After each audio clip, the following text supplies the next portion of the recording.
Welcome, everybody. Thanks for joining us on our live webinar.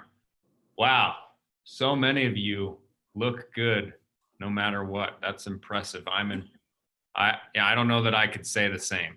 I feel like I need a haircut. It's not bad, but it's getting there. It's getting too full. Mine's barely in the video here. It's, what are you talking about, full? Look at this. This is bad. This is getting bad. Really. Well, 44% of people say they look good no matter what. I like that comment. Right. Me too. All right. Well, thanks for having a little fun with us there for a second. Here, I'll share the results so you can see them. But all right, we got a lot to cover today. Thank you again for being here. We're going to talk about dental water lines, our favorite topic. We are nerds of the nerds of the nerds on the subject. So glad you guys could join us and share in that. You are going to be so cool after this. You're going to be so cool. You're going to go to all your friends. You're going to tell them all about water lines. They're going to think, man, you are awesome. So we are going to go into the maintenance steps that you need to have for COVID-19 reopening so that you're all ready to be safe there. And then also beyond, and make sure you're CDC compliant in both areas. So first, we're going to get started. Little meet and greet, of course, keeping proper social distancing. So no shaking hands with our panelists, please. Kelly Timmis joins us today. Kelly is our senior consultant and education specialist at ProEdge Dental Water Labs. She's been with us for about 3 years. Before that, she was a registered nurse for 6 years and has a background in biology. Probably more than any other person on planet Earth, maybe aside from the person I'm going to introduce next, Kelly T has helped more offices across the country know waterline best practices and turn those best practices into great test results. She is known as Kelly T. That's because I'm Kelly B, trying to keep it simple for everybody or easier for everybody. But Kelly T, thanks for joining us.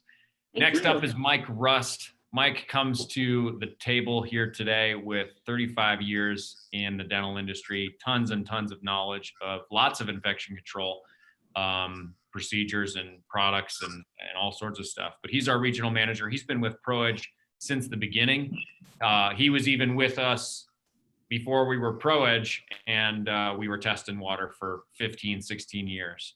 Mike has spent more time, like I said, than probably anybody else on the earth investigating like inside of dental offices, how to get safe results, all the nuances, all the planned CSI to figure out what's going on in waterline environments. And so he brings that knowledge to us today. Mike, thanks for being here. Thanks for that. Thanks for that long and windy introduction, Kelly. I'm Kelly B, and I'm just the marketing guy. My job is to try and make this fun. That's really it. And you do that. That's very sweet, but that's not all you do. To that, I've got some adjectives today because I am a woman on a wait. Every time. No. See, we even get the Kelly B and Kelly T confused. This slide. Your slide. This is fine. Yes. So again, thank you for that introduction. That was awesome. So yeah, I get to work all week with dental offices around the nation, helping them to achieve safe water lines and establish an effective protocol. So that's what we want to do. Number one, we want to arm you with knowledge to become effective and efficient at cleaning your water lines and also become a safe water advocate for your office.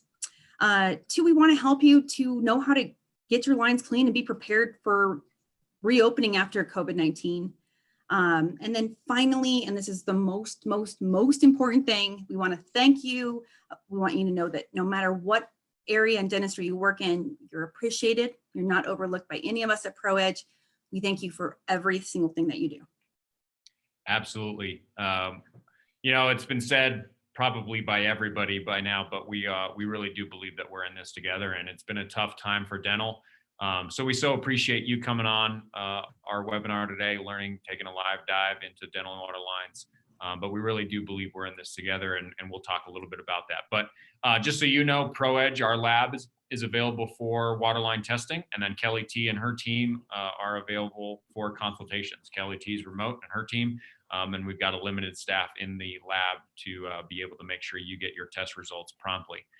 This is live. We're taking a live dive into Waterlines, so know that you can ask questions live. Use the Q&A function within the Zoom. So that's not the chat function. The chat is different. Chat is harder for us to keep track of. If you can use the Q&A, that will be awesome. We're going to have time for the Q&A at the end. We'll probably answer a lot of your questions as we go, but type in those questions in the Q&A. Give them a thumbs up if you see one that you like. We will get to all of them, as many as there are at the end. So ask any question. There's no stupid questions. Waterlines are new for really the industry in a lot of ways. Even though there's some well-established guidelines and scientific basis, it's relatively new, and we know a lot of practices are just getting started. So don't worry about that. Ask all the questions you want, and we'll be here for you. And then you will be emailed a recording of this webinar, so you'll be able to refer back to it. As far as CE today, we have the capability of doing a self-study. You'll get a link at the end of this where you'll be able to download an ebook from John Molinari and Nancy Dewhurst with a quiz. The quiz is free with a promo code that we've got for you. So pretty simple, and you'll be able to get 2 infection prevention continuing education credits at the end, assuming you pay attention and pass the test. That's your part. But we will cover every single one of the answers in our presentation today. So you pay attention, you pass that test, you're going to be golden. Sorry, Mike, what? I said, we'll cheat for you. We'll even cheat. Mike will cheat. Mike will. Mike might. Mike might. Cheat. That's right. Don't blame Kelly. That Mike guy, he cheated. This doesn't count. This is it's actually a couple days old, this ADA map. There's even more states that are now green, allowing elective procedures for dental practices. You can go to proedgedental.com/COVID-19 and you can access a link to the ADA map there. But definitely keep up with those local mandates because they're changing by the day, and hopefully as we keep going, we're all able to reopen safely. And so that's what we want to get to. COVID has created, obviously an unprecedented situation inside of our industry and in the world. We've all been touched by it. And there's lots of questions about dental unit water lines. Kelly T and her team have gotten several calls or get several calls every day about COVID and whether it can be in dental water lines. So Mike, what's the reality? Set us straight. Can COVID populate dental unit water lines? I want to apologize in advance. I just got off the phone with Shannon Mills, who's a really smart guy. So if my head explodes sometime in this, I think it's because I can't contain all the information he gave me. But here's what he said. Don't worry about COVID populating dental unit water lines. It's not likely that a virus like this can populate or replicate in water. Viruses like this don't do it. It's not how it's transmitted. Remember, it's not a waterborne pathogen, and it's not what we need to worry about.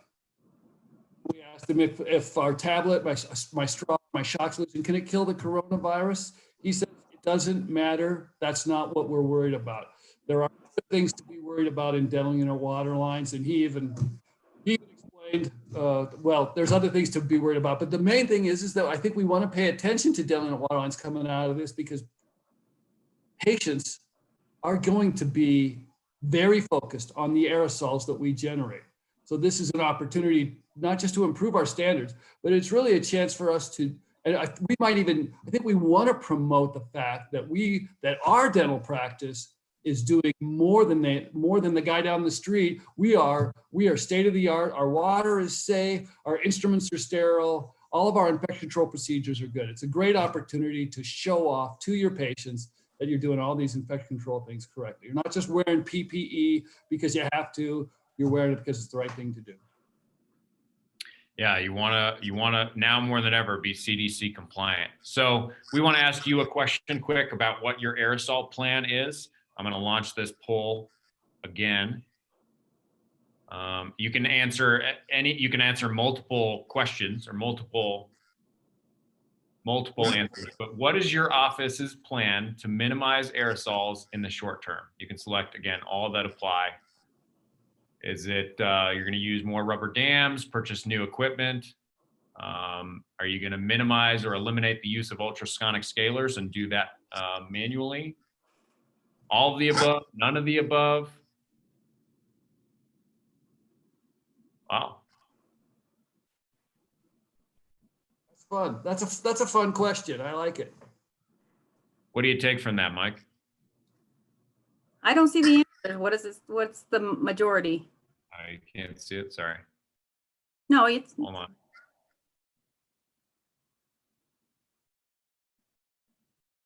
I will. All right, we'll wrap that up. I'll share those results. Got these multiple screens. Always a challenge. Oh, look at that. That's really cool. Come on, that's really cool. So a lot of wow.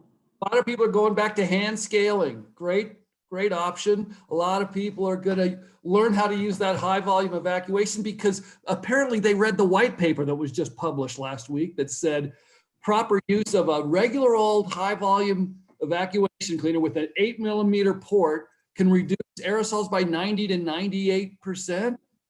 So good for you. These are smart people. They don't need to, they can go to sleep now. They don't need to, we can't teach them.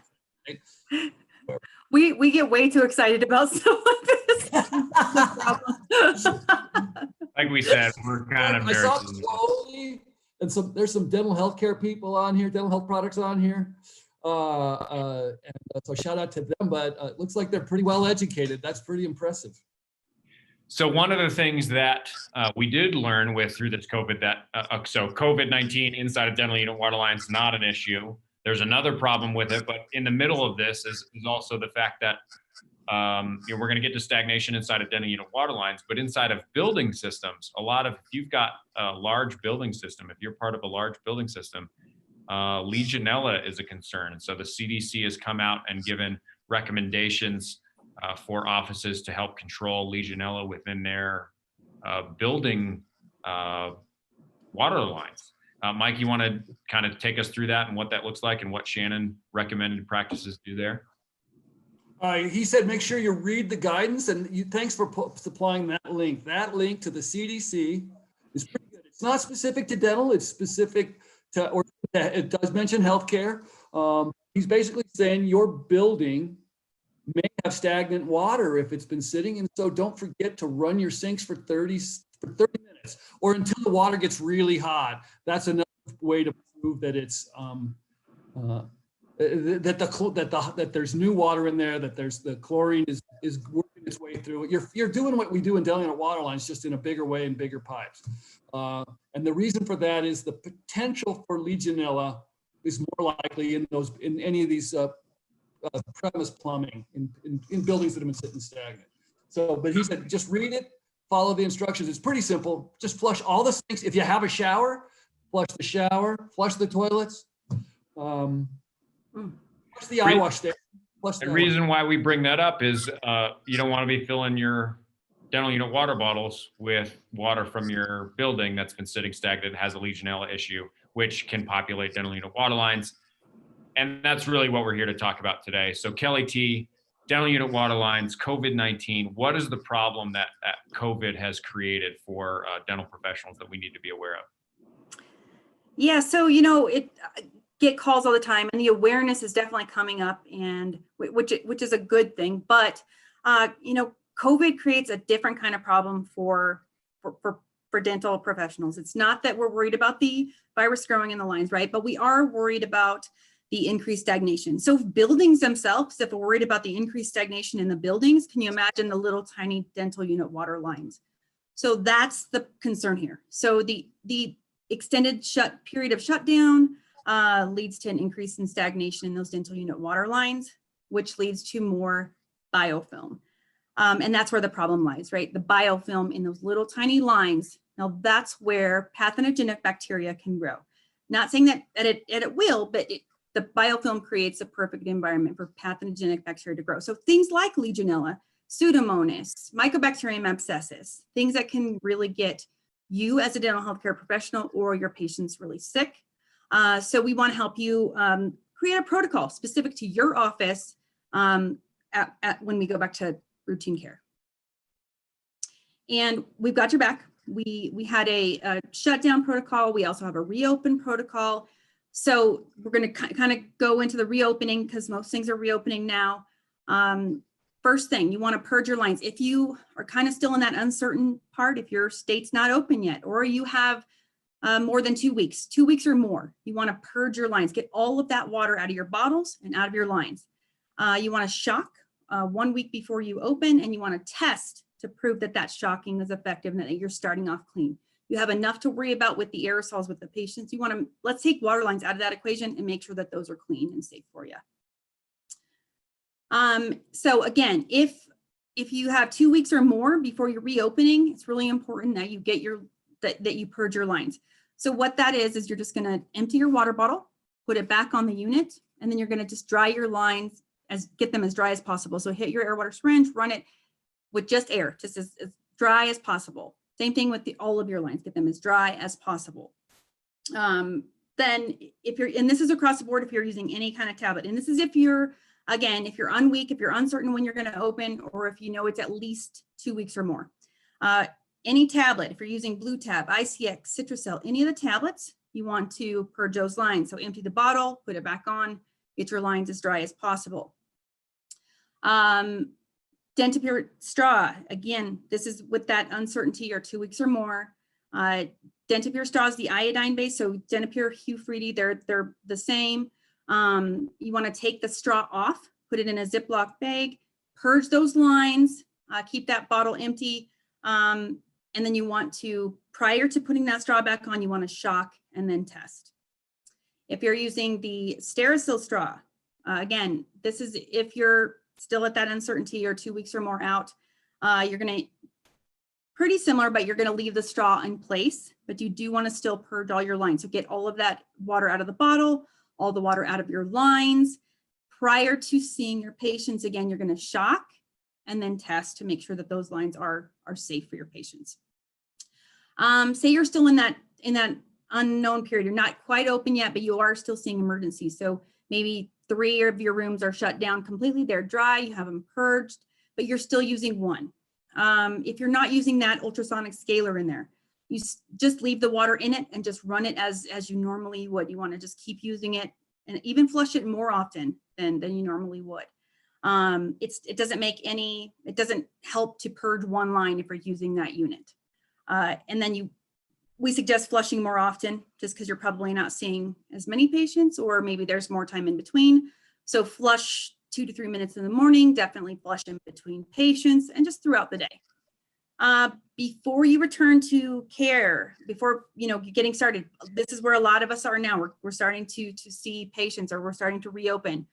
So important to shock your lines. And what shocking is, and we'll go over this in detail later on, but it's using a strong chemical to clean the insides of those lines out. So we like a product made by Crosstex. It's called Liquid Ultra. It used to be called Sterilex. It's the pink stuff, or a diluted bleach solution.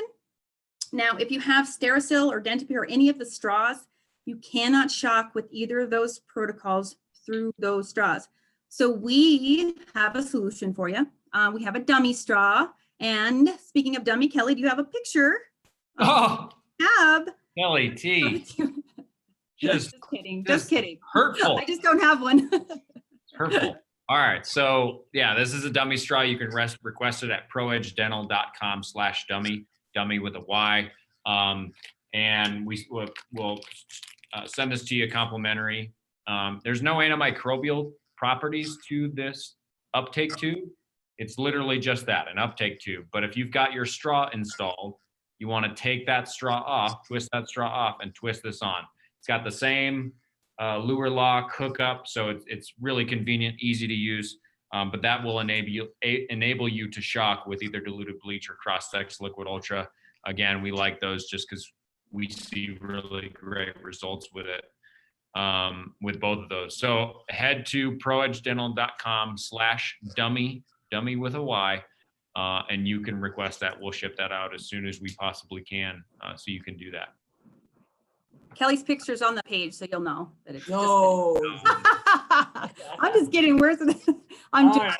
kidding. Just Hurtful. kidding. It's really important to use those dummy straws. Just want to quick point out though that you don't need one for every operatory. They are reusable. So we've had people request, we have 15 operatories. Can you send us 15? We can't send that many, but you don't need that many. You can reuse them and save them for next time when you need a shock. So just an FYI. Also, if you're using a tablet, so if you're using any of the tablets, the ICX Blue Tab, Citrusol, you don't need a dummy straw. Like Kelly said, there's no chemical in them. They're just an empty take-up tube that will allow you to shock with. Just wanted to point that out. And then finally, you want to test to make sure that that shock was effective.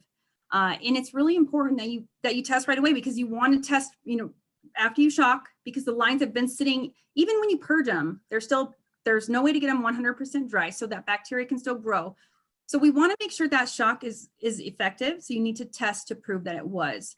Biofilm can grow really quickly, and if it, especially being gone so long. So really, really important that you test to make sure that the shock was effective prior to seeing patients. Again, let's take waterlines out of that equation that you guys already have enough to worry about. Let's take the waterline risk out of that. You just want to make sure that your lines meet or exceed the CDC guidelines of 500 colony forming units of bacteria or less. Now, Kelly T, what if I don't use a tablet or straw? What if I use a cartridge, or I'm hooked up straight up to municipal water, or maybe I'm just using distilled water? What do I do then? So again, tons of calls regarding this. How can I shock my lines? I'm just directly connected to the city water. And a lot of the times, most of the time, they don't like the answer that I have to give, but retrofitting is super important. So we recommend at ProEdge, we recommend that you get your units retrofitted with a water bottle if they don't already have one. Any unit can get retrofitted, and you can talk to your maintenance technician about getting that done. So if you're hooked directly up to the municipal supply, really, really important, or if you're using a cartridge, we have some cartridges here, like Sterile makes one, Dentapure. Those go in the junction box. Really important to have a bottle too, so you can shock when you need to. These are great, but without a bottle, you cannot shock easily. So we recommend getting retrofitted, especially during this time. It's the perfect time to do it. That way you can shock your lines, and then you want to test to make sure that shock was effective. If you're using a centralized system of some sort, so this is a Visticler. This is just an example of a centralized system that will feed all of your lines directly. Now, we do recommend having the filters on them changed, as well as getting them sanitized, which can be kind of a hassle and kind of a pain in the neck, but really, really important to do, and also test. But having that bottle right there on the unit just makes things a lot easier. You can get clean in 10 minutes using that diluted bleach shock. And so we recommend retrofitting your units if you don't have water bottles. And we had already a question, somebody using a system like this, and they talked about whether shocking through that system was good enough. And the answer is, the only way to know is to test. We do see some struggles in terms of results with these centralized systems, so you definitely want to test to make sure that the shocking and the sanitizing and the replacing the filters, the servicing of these will be effective. Now, Kelly T, if you're doing, right now with the shutdowns, a lot of people, if they haven't reopened yet, they're doing a lot of emergency care, but not necessarily routine care. What do we need to think about there?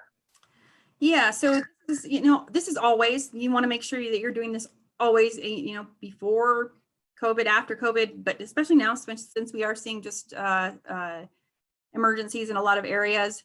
If you're doing any kind of surgical procedure that the CDC defines as surgery, you want to use not only sterile water, but from a sterile delivery system. So from sterile water from a sterile source.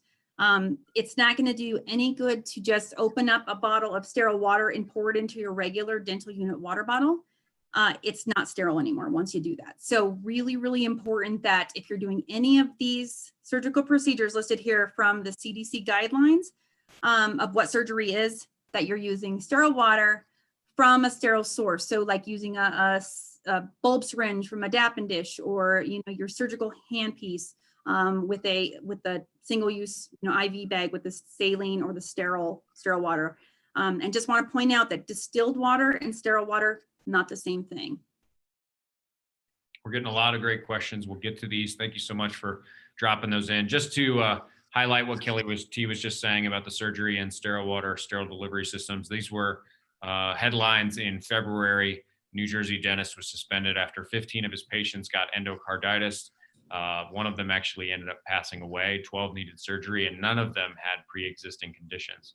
So this dentist, along with not using sterile water for surgeries, had a number of other infection prevention breaches and was warned multiple times. So not necessarily your high performer, but just want to make sure that that is very clear. Sterile water, sterile delivery systems for surgical procedures. Real All right, quick, Kelly, on that. Oh, I'm sorry. I just wanted to I had a call last week, so I just wanted to point this out from a dentist that got endocarditis twice, and his doctor told him to test his dental unit water lines because that might be, and he doesn't know for sure, but his doctor had him reach out to us to see if we could test his water to check that. So why is bacteria in our lines a problem? COVID is creating stagnation. Stagnation creates biofilm development. Biofilm is lots and lots of bacteria. Why is that a problem for us, and what do we need to worry about there? So I always like to paint a picture of the why. I think that's really important. I want to do this to scare anyone or to bring anxiety to anyone, but I think when you humanize it and when you put a face to it, it makes all the difference in the world. I know to me it does. So this is Mimi Morales, and she is just one of the many, many, many faces of the why behind waterline maintenance. She was a 7-year-old little girl who got a routine pulpotomy. Just went in for a routine pulpotomy in Anaheim, and she developed a severe infection in her mouth. She had to have several permanent teeth removed. She had to have part of her jawbone removed, multiple surgeries. She was hospitalized for more than a month and received so many different antibiotics. I'm sure they tried everything. I know the infectious disease doctor that saw her said it was the worst oral infection that she's ever seen, which is it's devastating. And finally, what worked for her was the antibiotic that was created to treat leprosy. And that alone comes with severe, serious, lifelong side effects. So not only does she have to deal with the loss of permanent teeth, jawbone, but also like hearing loss and kidney problems and other things like that. So, and all because of contaminated dental unit water line. So this is just one of the many faces of the why. Now, Mike, we were intimately involved in the aftermath of this because the Orange County Department of Health called us and asked us if we test using R2A testing method, the gold standard testing method, which we do, and asked us if we could test the water and to kind of partner with this practice. Can you kind of take us through what happened in the aftermath, or how this whole thing trend happened? Exactly like that. They call. That's true. We got a call from the Orange County Department of Health asking, exactly that. And so we were intimately involved in the water testing. We tested their water every week at this clinic, every device for months, and so we knew all about how the water was doing and what they were doing. But what we didn't know were how many kids were involved. And so, Mimi was one of the first, but a couple weeks later, another kid showed up, and by a pure miracle, that same pediatric infectious disease expert doctor was on call, and she was able to, through doing kind of a NCIS type, history of what happened, she was able to trace it back to a dental clinic. So they'd both been to the same dentist. Then another kid showed up, and they realized that that's how the whole diagnostic part of it happened. They went back to this small clinic in Anaheim where all these kids were treated. They were all healthy kids. They came in, they got really nasty. Kelly, you mentioned it, really nasty. And it's called Mycobacterium abscessus, and it's very dangerous infection. But we weren't aware. So I would go to this website every week. That Orange County had a website, and you could just Google it and say Anaheim. I would just Google it, Anaheim dental outbreak, and you can find out, how many cases is it this week. And it's heartbreaking, because imagine it's your grandkids or your kids and they're perfectly healthy. You take them to the dentist. And this is what happened after when it got to be 10 kids, it was on the local news. And there's this guy out there every day, in Los Angeles, there's news vans, and they parked out in front of Children's Dental Group. There was 3 or 4 of them every day, and they're on the news.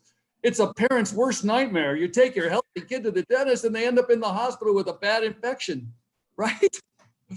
And they were there, and then it got to be 30 kids. And then people saw that on TV and they go, wow, what's going on? And then it got to be 40 kids. When it was 40 kids, I saw it on national, not on national, I saw it on Charlie Rose, Good Morning America, CBS This Morning. It was on national news. Maybe you missed it, but it was on national news.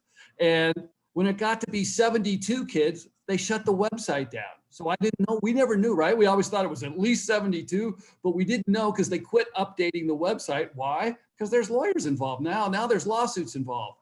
In fact, Kelly B, tell us, what's the update on that? Yeah, so it's now 200 patients involved in the litigation against this practice.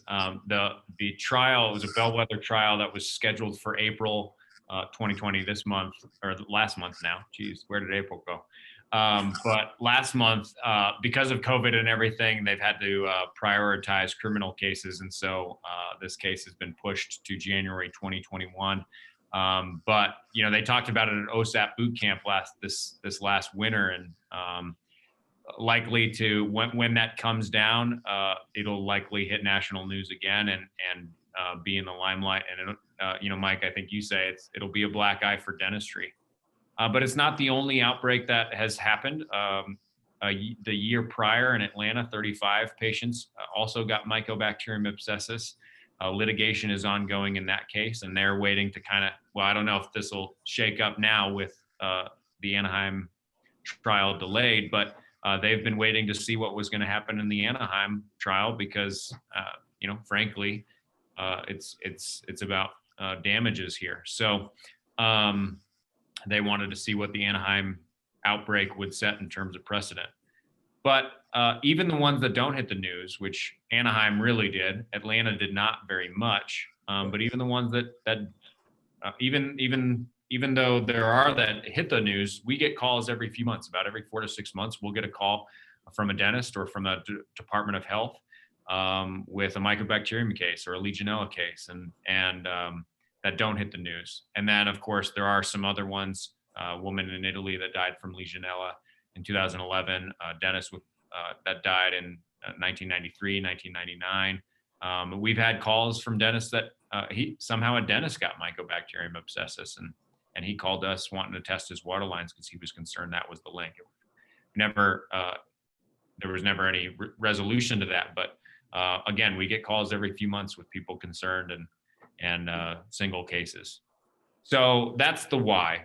We want to pay attention to this because it is important to our patient safety. How does this happen? So how does biofilm develop inside of water lines? Because Kelly T, I'm using my tap water and I drink that water, or a lot of us do, from the dental office. Seems fine. What's the issue? It all just kind of boils down to kind of the science. And like I mentioned before, bacteria grows so well in dental unit water lines. And even when the world was normal, even in the busiest practices, water sits stagnant most of the time in dental unit water lines. So for 23 and a half hours a day, they sit stagnant. So we only use our air water syringe 10 seconds here, 10 seconds there, hand piece a little at a time. And so dental unit water lines are less like this, like a running stream or like a river. And they're actually more like this, like a pond. And it's kind of, you look at it and you're like, oh my goodness, I don't want to be squirting pond water into my patient's mouth. And no one wants to do that, right? But the fact of the matter is bacteria is everywhere. So even in that tap water that we have, there's still bacteria everywhere. And when it's sitting stagnant like this, it just has a chance to grow and mature and detach and then reattach. And so I like to think about it like a dandelion. I use the analogy a lot. So what happens when you blow on a dandelion? The seeds kind of just disperse, they hit the ground, and more grow again, right? Same thing happens with the air water syringe or with your dental unit water lines, with any line that you use. Every time that you use your air water syringe, you're using it 10 seconds here again, 10 seconds there. So just enough for that biofilm to detach, go downstream a little bit, reattach, and then same kind of process over and over and over. And like I said, bacteria is everywhere. And I get a lot of calls, I'm OCD clean. It's nothing to do with you. You probably absolutely are. It's just that those little tiny little water lines are the perfect place for bacteria to grow. So again, bacteria is everywhere. It's in the air that we introduce into our lines. So the bacteria grows, or it attaches, it starts to grow, it starts to mature, and then it detaches. And then when you use your air water syringe, it detaches in different, at different times, in different sizes. It kind of sloughs off, it breaks off in chunks. I hate to say that word because it just sounds gross, but it does. In different times and different sizes. And then it just goes downstream, and then it just reattaches down, however long you're using your air water syringe, and the whole process starts over again. And it's stubborn, it's complex, and it's hard to remove. And it takes a strong chemical to really clean it out of there. Now, this is a really important slide. I would encourage everybody to take a picture of it, because there's a couple of, I'm just going to tell you, there's a couple of tough questions on the CE quiz later today that you take. These are the questions that we got wrong when we took the quiz. So you might just, I'm not going to tell you which is the no answer. Cheating, no cheating. No cheating, but wink, wink, nudge, nudge, municipal water and 1963. Just a couple of clues. Remember there that. for you. All right, 3 more seconds to take a picture of this. And we're moving on. All right, so we got the why. We've got the how. Now what's the what? What do we need to do to make sure our patients are safe? Well, the CDC has had the same guidelines on dental unit water quality since 2003, and well-established scientific basis. And at least 33 state dental boards require CDC compliance at some level, which makes it law. So dedicated CDC compliance, that's going to be your patient's protection. And then the documentation of that CDC compliance is going to be your practice's protection. So we like to put the CDC guidelines on dental unit water quality into 3 pillars. First one is water for surgery. We touched on this quite a bit with the New Jersey dentist. Sterile water, all for every surgical procedure, sterile water with a sterile delivery system. If you're putting sterile water in your dental unit water bottle, it's no longer sterile. So sterile water, sterile delivery system. The second, and this is where a lot of the confusion comes in, is for regular routine care, dental unit water quality. For that, the guideline is it needs to meet the EPA standard for potable or drinkable water, which is 500 colony forming units of heterotrophic bacteria per milliliter. The 2 scientists on the call can get into what all that means, but I just know the numbers. But you can use, any of these flags here, the independent water reservoirs, the flushing 20-30 seconds between patients, the chemical treatment, that's like a tablet or a straw, and a shock treatment to achieve this standard, this EPA standard. Doesn't really necessarily matter which ones you employ. It just matters, are you getting this result? Are you below 500 CFUs per milliliter, so that it's ensured that you're using potable water on your patients and biofilm is not establishing in your lines, and you don't have the environment that's perfect for those pathogens. And then the third pillar is the verification of that compliance. So you're using the sterile water, you're meeting the EPA standard for dental unit water quality, and now you're regularly testing that water quality to make sure that it's meeting that standard. And then you have the documentation of those test records, you have the documentation of training of staff, you have standard operating procedures, that you have a protocol in place, that you know what you're supposed to do in terms of treating your water. So those 3 pillars, you follow those, you're going to have patient protection covered, and you're also going to have practice protection covered. So unfortunately, even when using these methods to reach this EPA standard, Mike, there's a There's some data out there, and this is part of that Molinari ebook that people will be able to download, but that it's not as effective as we hope. Take us through the data. The most comprehensive water testing study ever done was published in Compendium. It was by John Molinari and Nancy Dewhurst. They looked at 22,000 water tests. This is a big sample. And what we learned was kind of surprising, that in the real world, treated dental unit water lines fail 31% of the time. So a 69% pass rate was probably nothing to brag about. And then, we're using all these products. They dug a little deeper into the types of products. Now, at ProEdge, we love straws and we love tablets and we love water bottles. And we're big believers in all of them. They all can get great results. They all will fail unless you follow the instructions for use. Gee, what a concept. I have to read the instructions. I'm guilty. I don't read the instructions for anything, right? So, but if you do, let's say, and so this is what they learned. This is in the published data, that if you use a tablet with a separate shock product, you get really good results. 88% is really good. It has less than a third of the failures that the other products have as a whole. The straws, like I say, this is not an indictment on any type of product. We like the straws. We like the tablets, and we know you can get great results with any of them. And that's the data prove it, but the data also prove there's more to it than just.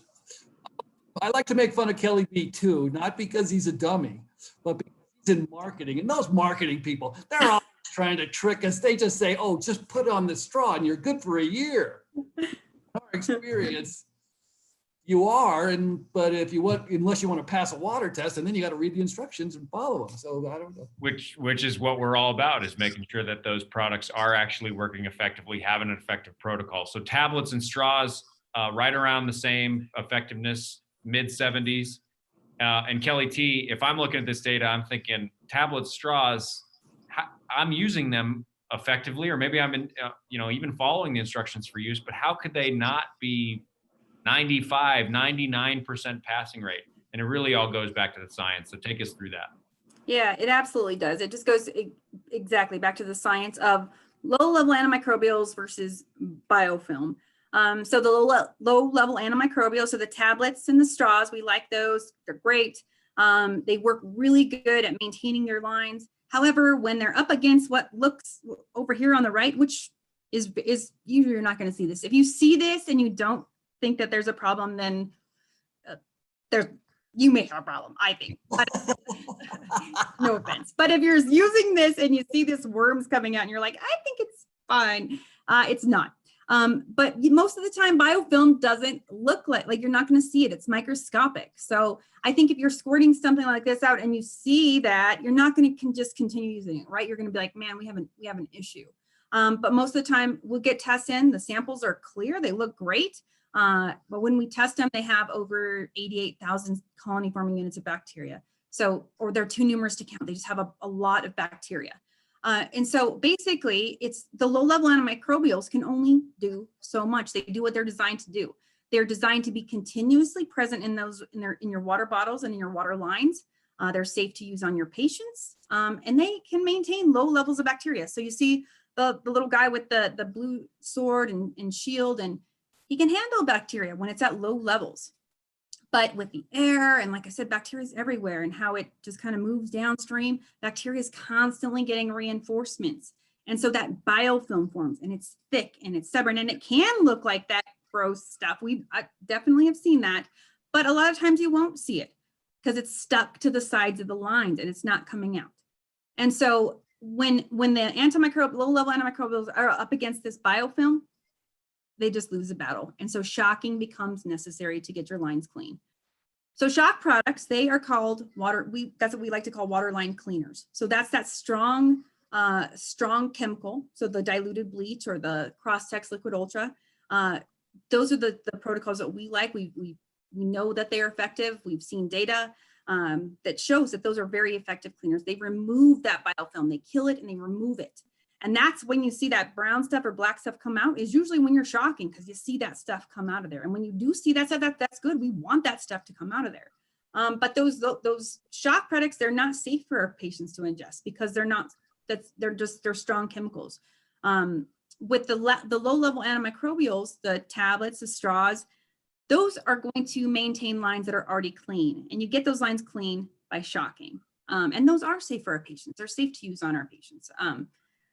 So it's kind of like cleaning your shower. You don't want to clean your shower with some low level antimicrobial, especially if you have like a soap scum or just that sticky stuff. You want to use bleach, right? Or something strong that's going to kill it. Same thing with what's in your water lines. You want to use something strong. You want to shock it with a strong product. So, and I like this analogy because it's super simple for me. We have some questions in the Q&A of like, if I use this product, do I need to shock? And it's the same concept. Again, it's the straws are low level antimicrobials. They're the same level of power as a tablet or any of the other low level antimicrobials. The shock is like the professional dental cleaning, right? We're all in the dental office. And if I went to you and said, "Oh, I don't need to ever have a professional dental cleaning. I brush every day." There'd be probably crickets. I would ask, yeah, right. What brand of toothbrush do you use? It's like the branded toothbrush is like, I use a tablet, I use a straw. It doesn't matter what kind of toothbrush you use. Yes, you need to pair it with a shock to have consistently effective results. So that's where we get that, which leads us to our proven protocol. What is the data? What does the science line up and say we should be doing as practices? Kelly T, take us through these 3 steps. Yeah, and we've come up with this proven protocol, what we like to call the 3 steps to safe water through data, through tons of data. We see what works, we see what doesn't, and we know again, this is not an indictment on any product. We know you can get good results if you do these 3 things. The first step is shocking. So shocking, again, using that strong chemical before you start a treatment, or if you're switching from one product to another, really important to shock. Quarterly, you want to shock at least every 3 months. And of course, if you have a test result that comes back as a failure, you want to shock and then retest to make sure that it comes back safe. The second step of this proven protocol is to treat continuously. So using that tablet, using that straw, using a low level antimicrobial every day in your water bottles and in your lines. And then test quarterly, or testing is the third part of the protocol. And that's, again, recommended quarterly. We actually say test a couple of months to get 2 consecutive months of testing, good results, and then pushing it out to quarterly, but at least quarterly. And then also, again, if you have a fail, you want to shock and then retest to make sure the lines are safe. So that's the proven protocol. And we looked at the testing frequencies. We wanted to look, again, what does the science say? What does the data say? And with the science says biofilm develops so quickly, you can have 200,000 colony forming units per milliliter in brand new water lines in less than a week. And then just how regular testing impacts it. So this is data, again, in that Molinari ebook, but first time testers are passing around 60%. We've looked at smaller subsets of data, and it was 47%, 52%. So you start and you kind of struggle a little bit because you don't know, what am I really supposed to do? What does it really take to have safe water? So you start testing, you pass the 60%. But as you test, as you work with Kelly T and her team and get consultations and review the instructions for use, because there's more to do it than just twist it on or drop it in, you learn how to develop an effective protocol and you learn how to pass. You get great results when you test. Now, testing doesn't magically remove biofilm from the lines, but it helps you develop that culture of safety, that consistency within your office, and then, of course, protects your practice. So we also looked at frequencies, and quarterly was kind of the sweet spot. Government clinics and CHCs are required to do quarterly in most cases, and they also follow the 3-step protocol that Kelly T just outlined for us, and they're passing at 95% of the time.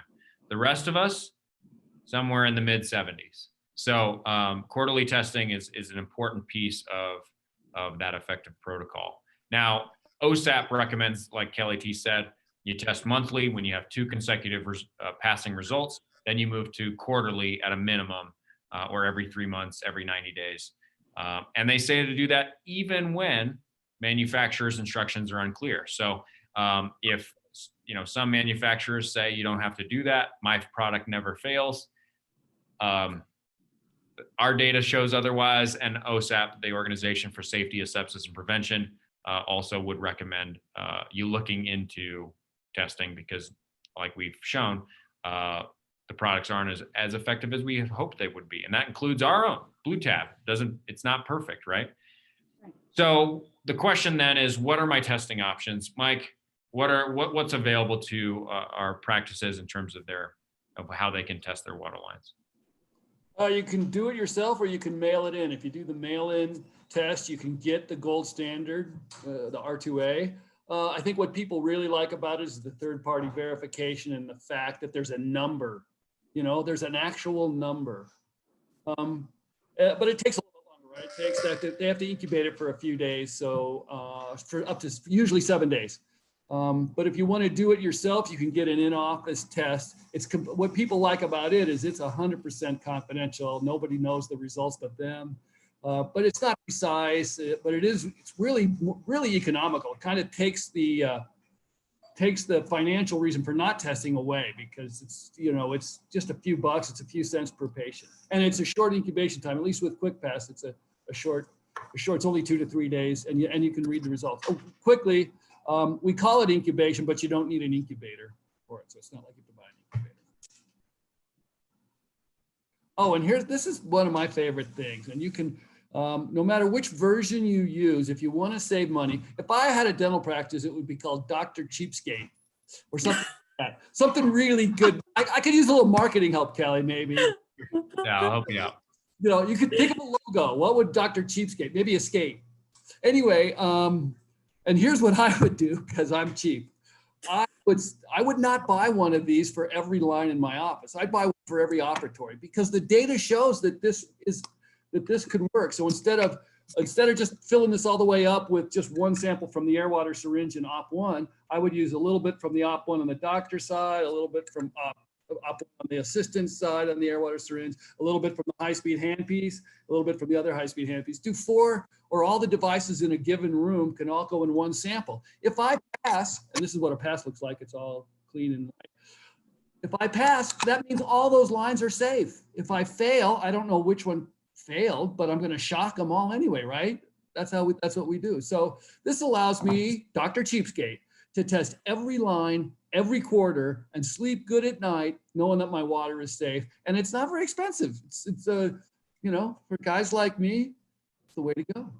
And Mike, I think I speak for everybody when I say don't open a dental practice. Yeah. I know, right?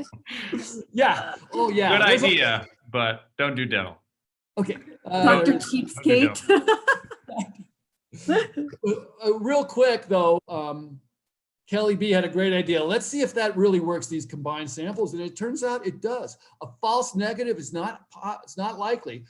Like I said, I was just talking to Dr. Shannon Mills, and he knows this too. He says, either you're really close to 0 or you're failing. That's what the data is. Only 3% of the time is it around 0 to 200 where you need a number. So in other words, if it's red, it's time to shock. If it's white, you're good to go. It's a great screening tool. It's economical. Okay, I won't open a dental practice. All right, so we'll wrap this up, but just want to make sure you guys know what's available through ProEdge. So we have a laboratory testing method. Again, that third-party verification. We use gold standard testing methods that goes beyond just the R2A method, which again is recommended by OSAP and several other studies. But it also includes vortexing of samples, germicidal neutralization, which, a long story short, just makes it reliable testing. But also blind sampling. Our lab technicians have no idea where the samples came from, have no idea what products are being used. So all that data is completely anonymous. We have overnight shipping included. Which right now with COVID, there's lots of surcharges for FedEx. So it's that's valuable, and that you put that on us and we take the surcharges, but it's all included within our test kits. Complimentary consultations, which I'll dive into deeper here in a second, but also we have a subscription option. If you struggle to remember, want to get this quarterly, you can sign up, basically just say who your favorite dental supply company is, and we'll take it from there. This is what your emailed report looks like. When you test with the laboratory test, you get that precise microbial count. TNTC would be too numerous to count. and hopefully none of you are in that situation. But if you are, like we said, complimentary consultations. You can always work with Kelly T and her team, and she'll help you get that solved very quickly. You get a pass fail, and then you get a safety level. You want all greens. If you get all greens, you can do a happy dance like Mike.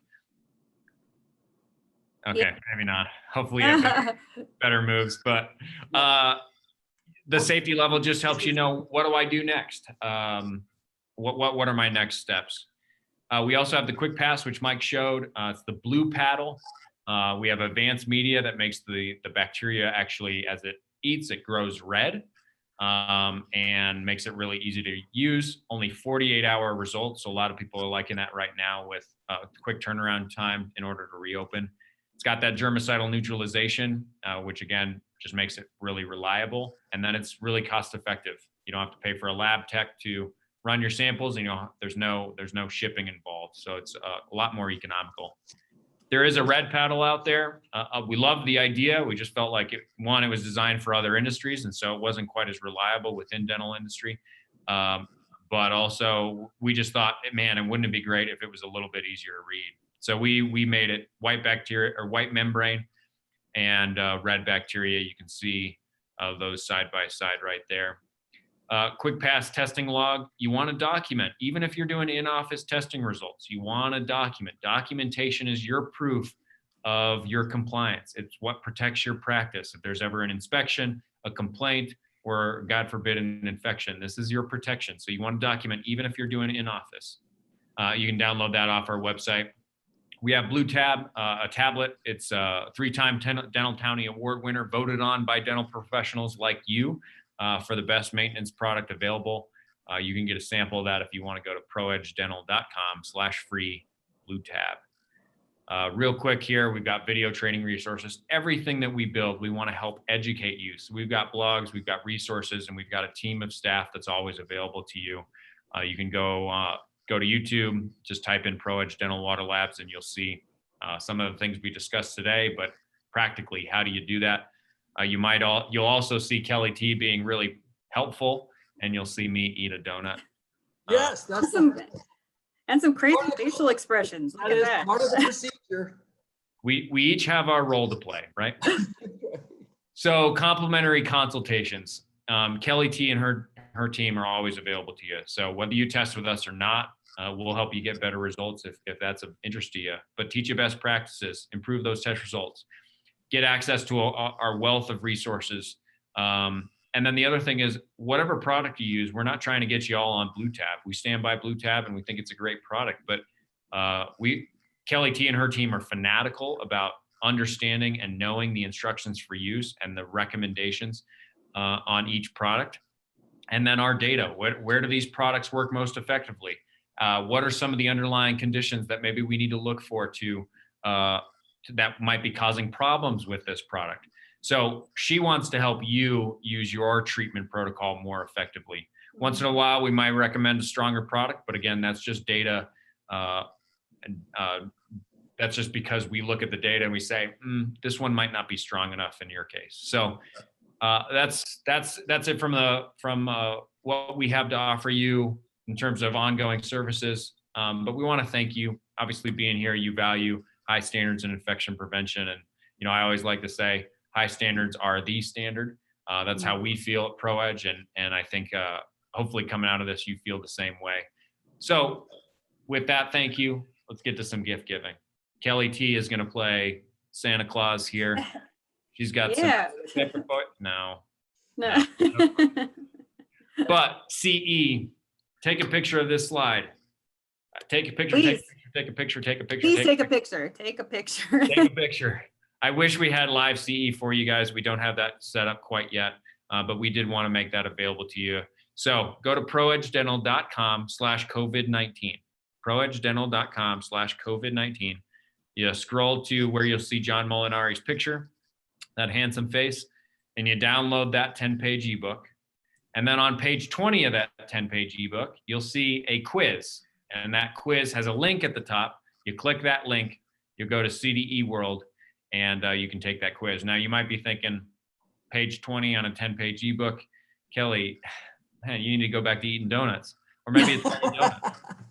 But I promise you, look at the bottom of that quiz. You'll see page numbers, or look at the bottom of those pages. You'll see page numbers. Use that promo code on CDE World's website. It's CTIC2, and you'll get that complimentary. But if you have any troubles, please reach out to us. You'll get contact information here in a second. And of course, you got to pass the test. Hopefully you were listening. I'll come back to this slide, but that's how you do that. And then how do you get a free 4-pack of the Quick Pass? So when the team at ProEdge got together in the initial stages of the COVID-19 shutdown, we were thinking, man, this is going to be the perfect storm for Waterlines, in not a good way. Practices are going to shut down. There's going to be lots of stagnation, and that's going to create this biofilm problem. But also, practices haven't been open. There's financial concerns. We're all a little bit nervous about how this is all going to affect us. So how can we help? And this was our method to try and do that. So you can get a free 4-pack of the Quick Pass as you reopen. Check testing off of your list. Go to proedgedental.com/live webinar. proedgedental.com/live webinar. Enter the password dental together, all lowercase, all one word, and submit that form, and we'll get that out to you within the week. We appreciate if you'd share the webinar opportunity and not the password or the link, because obviously don't be a cheater. What? I was to say, don't be a cheater like some of them. Yes, right. We set a bad precedent there, didn't we? Right. Yeah. But we do appreciate you sharing the webinar. Hopefully, if you thought it was valuable. This is our contact information. We're going to get to Q&A. Stick around as much as you want. Ask as many questions as you want. We're here for you. There were some really awesome ones I can't wait to get to that I saw during the presentation. So if you have any questions for us, pop them in the Q&A, or if we don't get to them or they don't quite seem clear to you, follow up with Kelly T or Mike or myself, and we'll be happy to help you out. All right, Kelly T. We talked about, or actually, this is, I think, for Mike. So, Mike, we talked about with the building systems and Legionella and flushing the water until it's hot. Jack asked the question, were you suggesting to fill water bottles with hot water as opposed to cold water? Can you just clarify that for Jack? Yeah, sorry, that's a good question. No, no, don't fill your water bottles with hot water. Just run, this is premise plumbing. You want to flush your premise plumbing if it's been sitting stagnant. If it hasn't, if it hasn't, you don't need to worry about it. But if you have a concern, the CDC recommends that you run the water for a half an hour in all your sinks and your showers, run your eye wash station, and just put new water in there. The hot water is just sort of a trick to make sure that it ran for a while and it's getting new water in there. But no, don't fill your water bottles with hot water. Just use whatever you normally use. We got a couple of requests for sharing the white paper about the opening for proper HVE. So I will make sure we put that into the follow-up email that will get sent out with the recording of this webinar. You guys can have access to that. All right, Jack has another question. How effective is hydrogen peroxide for shocking? And diluted for regular use? At what strengths and compared to any products you might recommend, as well as compatibility? So, Mike, do you want to talk about hydrogen peroxide for shocking? Yeah, it could be two things, right? The liquid ultra product used to be called Sterile, and its active ingredient is hydrogen peroxide. But I think if you're talking about just commercially available hydrogen peroxide that you buy from Walmart or Walgreens or whatever, it's a 3% dilution. It's great. You can, it's great that it rinses. You can use it for a mouth rinse, right? It's got great benefits. It's all that. It's well documented. But there's not a lot of data for dealing with Waterlines. Raghu did a bunch of tests in Texas. He loves it. He thinks it does work. It can be effective, but it is just as corrosive as bleach. You wouldn't think that. So bleach has a lot more data. So you can use bleach diluted 1 to 10. If you use hydrogen, if you want to use hydrogen peroxide, you can. You can use it. It's Raghu did the studies at 2%. When you buy it in a bottle, it's 3%. If you really want to use it, email me, Mike R at ProEdge Dental, and we'll send you out we have a protocol for using it. But the truth is, Kelly T, tell them, isn't it really, we like bleach and we like liquid ultra because you can get great results with both of those. Right. Yeah, I agree. Yeah, we have had dentists use the hydrogen peroxide and get really good results. But there's just not a lot of data, especially, from our lab. There's just not that much data on it. But it is a cheap way, but it is corrosive, as like Mike said, it can be corrosive on your line. So make sure you follow the instructions really well. Same 10-minute contact time. So bleach, hydrogen peroxide, 10-minute contact time. Yes. And that's weird because I just had a call earlier. A gal asked if she should use the hydrogen peroxide in her dental unit water bottles on her patients. And, I haven't heard of that. She was going to send me the paper that she got. So I haven't heard of that. That would actually be harder on the equipment than on the patient. So no. Yeah. Well, and plus, and if you're using another product, if you're using a tablet and a straw, the combination of the would not be good. I wouldn't. Right. That's correct. Yeah. Don't do that.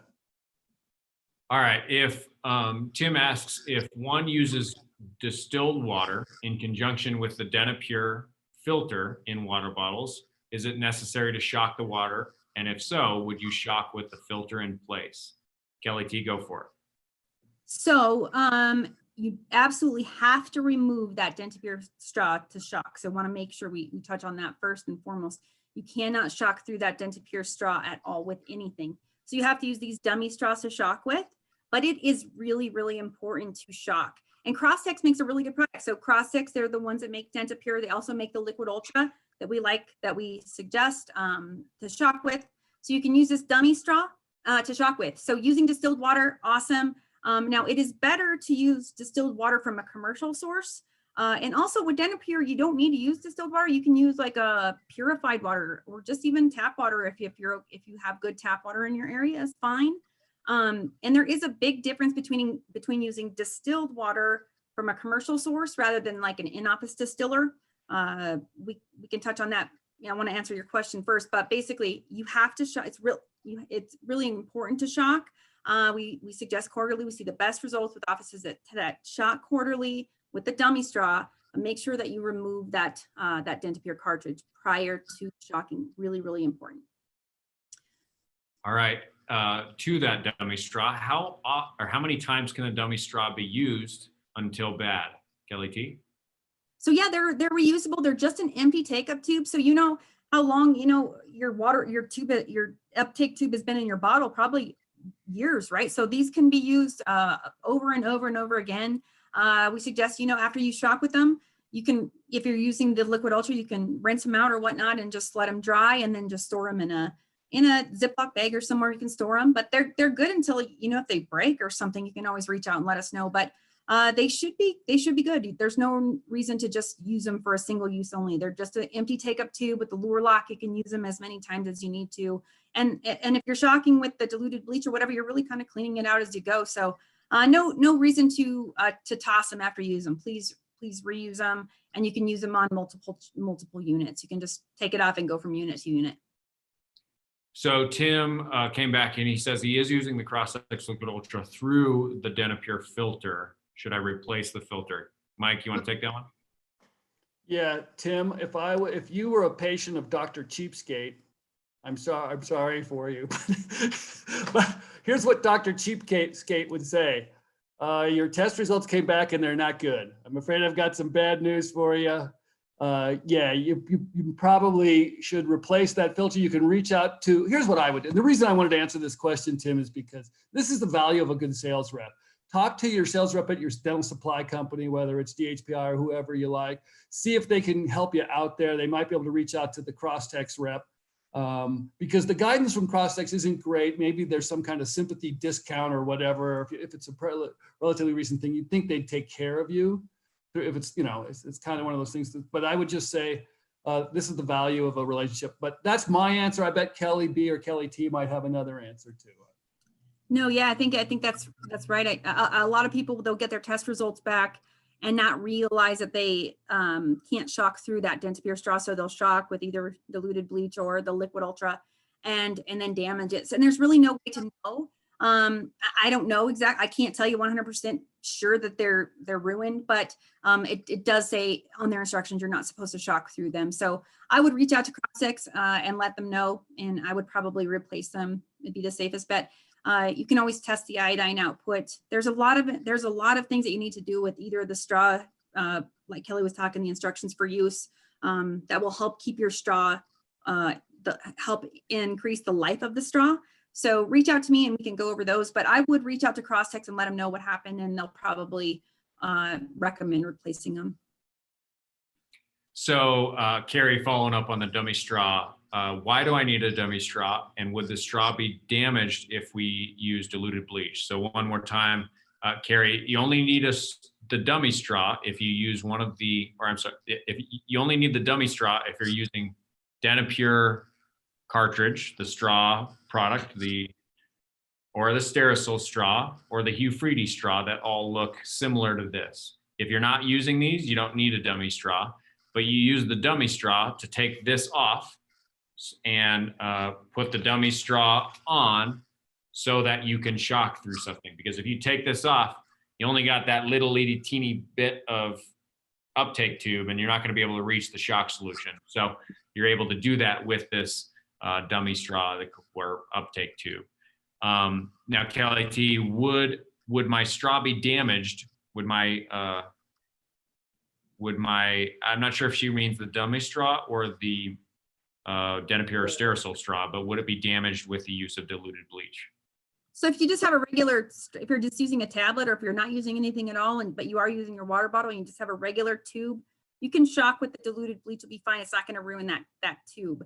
However, if you are using the DenaPure, the Sterile, any of the straws that have a low level antimicrobial inside of them. So how Kelly's showing, or Kelly has the straw there, that has either iodine resin or silver inside of it. It's the low level antimicrobials inside the straw. So when the water passes through it, it picks up the antimicrobial on its way to feed your water line. So if you're shocking with diluted bleach or the liquid ultra through that, it's gonna go through that and it's gonna damage it. So that's why it's really, really important that you remove those straws and shock with a dummy straw. If you have the Sterile straw, DenaPure straw, or Hufridi straw, have to remove them to be able to shock with either of the protocols that we suggested. You can shock with Citrasil shock through the Sterile straw. I don't know if that's going to be more confusing than good, but Sterile is the silver-based straw. It has a low-level antimicrobial silver. You can use their shock product, the Citrasil shock tablets, to shock through that straw safely. That's the only combination of shock product and straw that you can use together. That's Sterile straw and Citrasil shock. But again, for best results, we would say get a dummy straw from us and use diluted bleach or Crosstex Liquid Ultra. Those are just the two best performing shock products available. Now, Sandra asks, you said at the beginning to test once a month and later quarterly. Can you clarify that? So Kelly T, can you clarify ours and OSAP's quarterly or testing frequency? Sure. So yeah, we recommend doing a couple of, so ADEC, and we kind of agree with ADEC. They say, hey, test your lines, get your line, get a good protocol in place. Know that your testing is working. So get a couple of months of passing results, of consistent passing results, and then push it out to quarterly. So that's what our instructions for you say on the blue tab. ICX, I know from ADEC, they say that. And then we just think that having that good protocol down and then pushing it out to quarterly.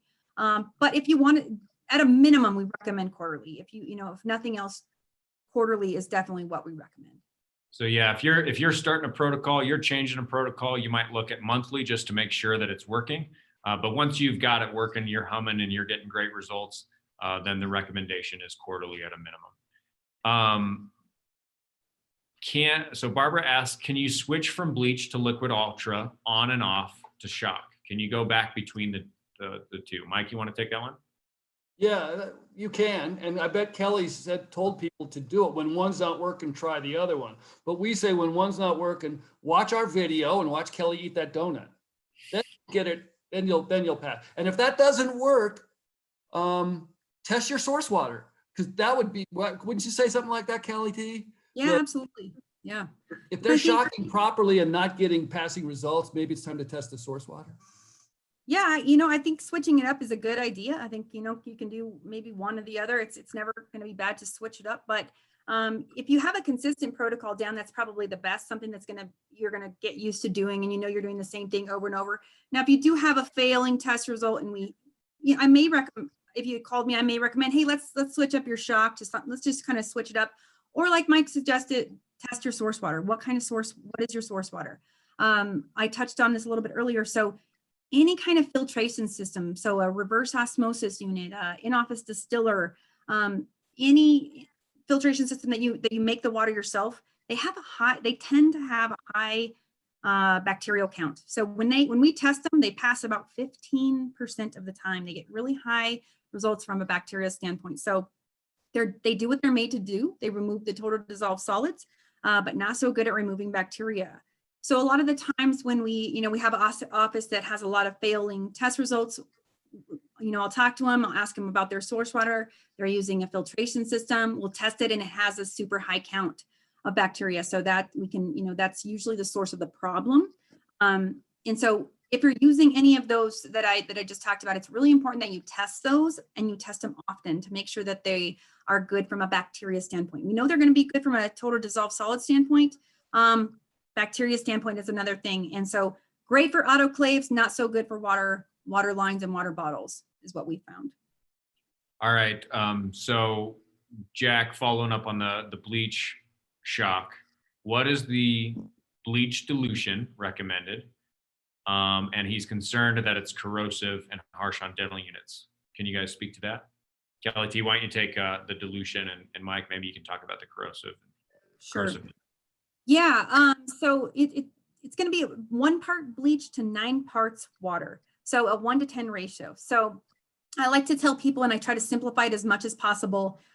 Those little patient cups, if you have those in your office, if you fill one of those up with regular bleach, and you want to make sure that it's regular household bleach, you don't want to use the spill resistant kind or like a lavender scent, any other kind, just a regular household bleach. It doesn't have to be Clorox, but just regular bleach. And you want to fill one of them up, 1 cup up, a little patient cup with bleach, and then 9 cups of water. I know that's super simplified and it may be a little time, but it breaks it down very easy as to the correct dilution. And you'll mix that right into your water bottle. And then you run that through each water line, let it sit for 10 minutes. And then you're going to flush it out really, really well. And then Mike, you can touch on the corrosion. Just want to, touch base a little bit on it.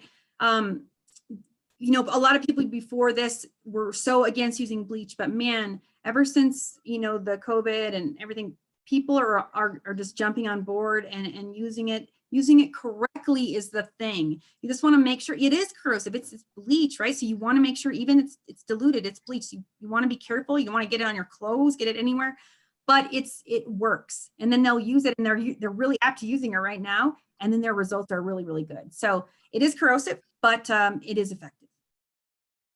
I don't think I'd add anything to that. That's a great answer.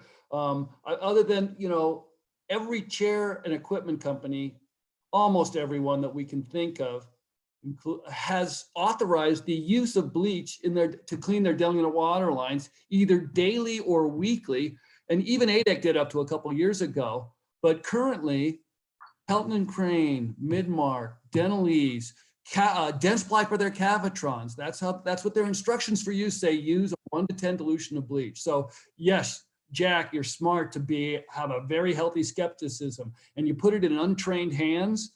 It can like mine. I have stained floors. I've ruined my shirt.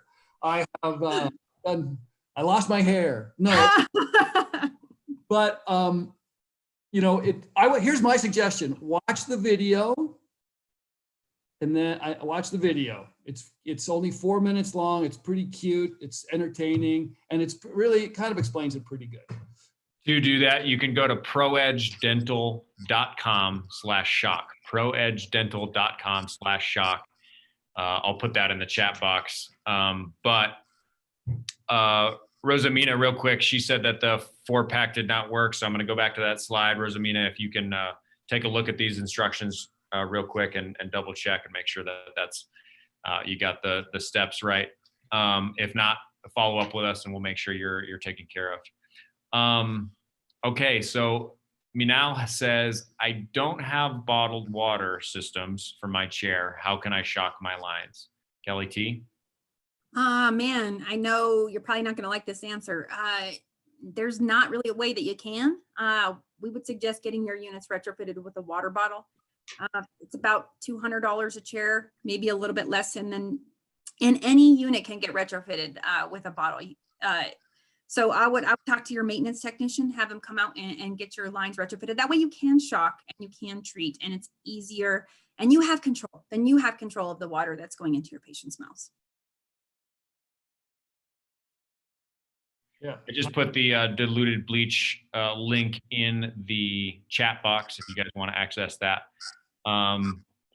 But okay, so Tim says that he removed his water bottle 6 weeks ago and did not put the filters in a Ziploc bag, his Denapure filters.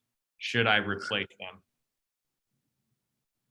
I'd reach out to Crosstex and ask them results. Yeah. I wouldn't want to speak for them. That PDF that you showed, Kelly, has a link right to the Crosstex website, but I think they'd probably be better to answer that than us. And they might be able to. Yeah, I don't know. I would test the iodine for sure, but I would reach out to Crosstex. The concern is that I think the iodine can dry up over extended periods of non-use. Right. All right. And if you have a centralized water filter, how can you shock your lines? So Daniel, I would suggest that you give us a call.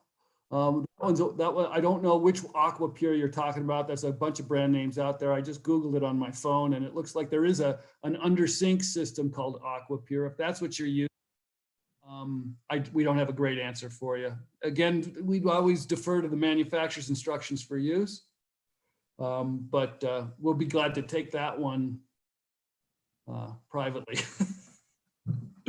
Give us a chance. We've got a couple of questions on the chat about sterile water and sterile delivery systems. Can we just go over that one more time, Kelly T? Yeah, so for any surgical procedure, right here, here's the definition from the 2003 CDC dental guidelines for what a surgical procedure is. So anytime you're doing any of these, any surgical procedure, it's really, really important. You have to use, it's a must that you use sterile water from a sterile delivery system. So using a single-use device, so a bulb syringe, or Mike, you can go over the handpiece delivery system. But the sterile water is different than distilled water. You can get sterile water from your supply company or whatnot, but it's also important to use it from a sterile device.